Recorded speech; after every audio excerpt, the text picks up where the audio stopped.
Rome did not convert to Christianity, but rather Christianity converted to Rome.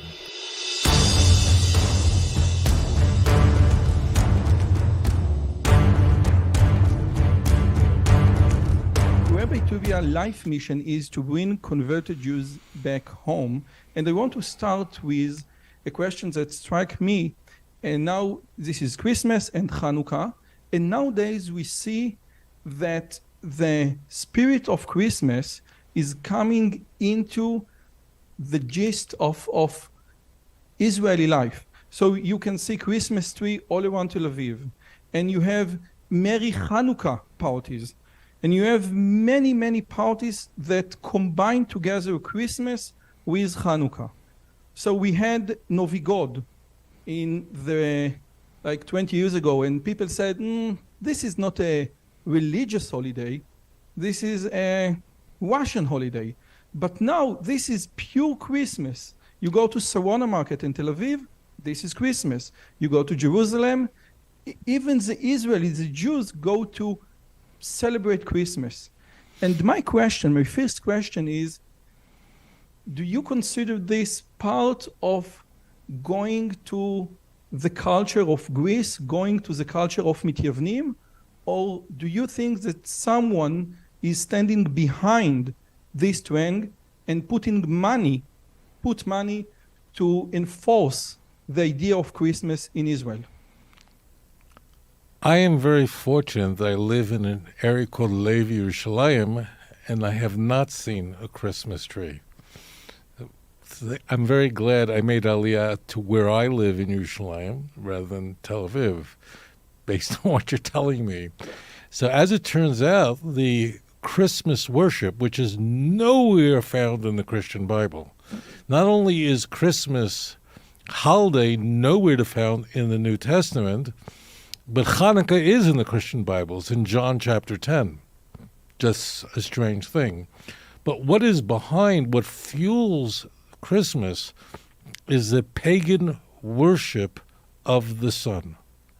And Christianity simply adopted all the pagan ideas, inculcated them, and therefore Rome did not convert to Christianity, but rather Christianity converted to Rome. It simply adopted all the pagan ideas. And in fact, a 2nd century church father, whose name was Justin, very famous, lived in the middle of the 2nd century, he even argued in his apologetic work to the Roman Empire. He said, but what we believe in is not very different than what you believe in, same ideas.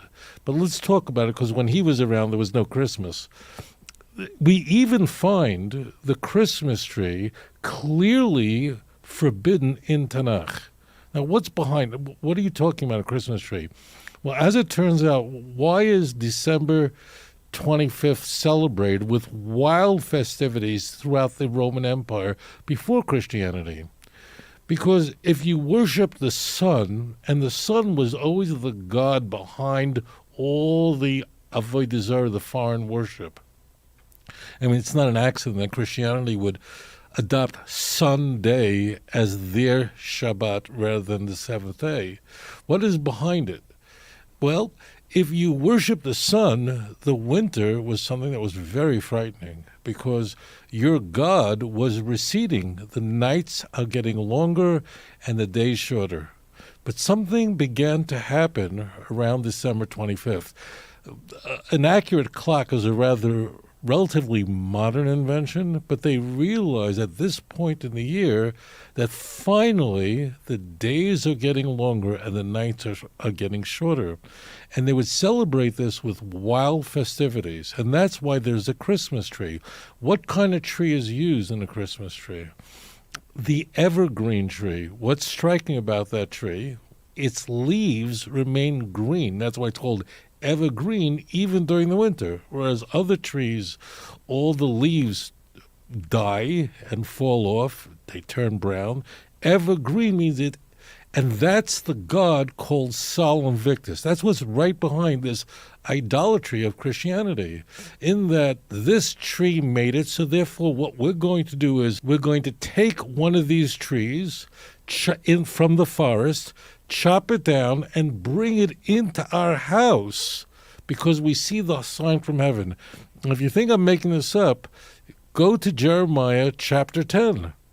Openly, Jeremiah warns the children of Israel, do not learn the ways of the nations of the world. Do not do what the nations do. What do? First of all, they look at the heavens and they're terrified of the sign they see. What are they afraid of? They're afraid because the nights are getting longer during the winter. And this causes them to shudder, the Navi says. Look at verse 3. The practices of these nations of the world is worthless. What do? Verse 3. Now, Jeremiah, in case you don't know this, Jeremiah lived 500 years before Christianity. Jeremiah lived at the end of the first temple period. He says they cut a tree out of the forest like a craftsman cuts with a chisel. And what do? They adorn it with silver and gold. They take a hammer and nails, and they make sure that it doesn't move. They literally take a tree from the forest, bring it into their house, nail it down because it's no longer in the root, and they put gold and silver on it. And Yirmiyahu says that this is the practice of the nations of the world, and don't do such a thing. So what happened was Christianity simply adopted a well-known festivity to mark the birth of the Son of God. And that's why when you see ancient paintings of Jesus and Mary, they all have the sun halo behind them. That's Sol Invictus. Sol Invictus is the Latin term for the inconquerable sun.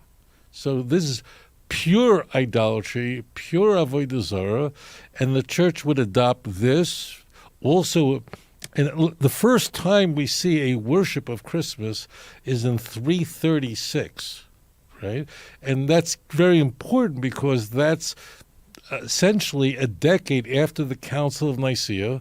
That's after the Christianity became an officially recognized religion in the Roman Empire under Constantine. And then we see the celebration of Christmas. So they simply accommodated that. And at the same time, in the 4th century, Christianity rejected the Jewish calendar. It's not an accident. What does that mean? That Easter in the 2nd century was celebrated by Christians on Pesach. In fact, in many cultures, Easter is called Pascha. And Polycarp and many other church fathers celebrate Easter based on when the Jews said it's Passover. Right? And there was they changed that. So it was all, and they changed Easter celebration to the vernal equinox. So that's what Christmas is. So this is what was prophesied in Daniel 7 with the 4th monster, right? Very good. That's very good. I hope your viewers understand what your wife just said. That's mind-blowing what this woman just said. That's Daniel chapter 7, verse 23 and 24. Daniel's having conversation with an angel. The 4 kingdoms. The fourth kingdom, he doesn't recognize it. It says the first one is Babylon, the second one is Persia, the third one is Greece. What is that 4th one? That's Rome, and that's Christianity. Right, that's Christendom, but it morphs. It has 10 horns and then a little horn, right? What are the 10 horns? It's mind-blowing. If you start counting all the emperors of Rome, but you have to include Julius Caesar as an emperor, although technically he wasn't, but he's the leader of Rome. So from the time of Julius Caesar until we get to the Roman emperor who was presided over the destruction of the Second Temple, you have exactly 10 emperors of Rome. And then you have the little emperor who emerges, and that's Titus. And that's mind-blowing, right? But the key point about Daniel 7, verse 24 and 25 is the identifying feature of this last kingdom is they would do 2 things. They would change the times, and they would change the law. They change the time, they change the calendar. It's a chutzpah to do that.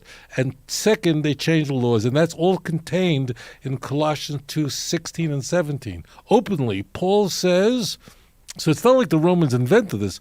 Paul says, don't let anybody tell you about what you eat, what you drink, your holidays, your new moons, your Sabbaths, because all those laws are really a shadow, and the essence is Christ. It literally says that. So yeah, they did it. Very good. Brilliant.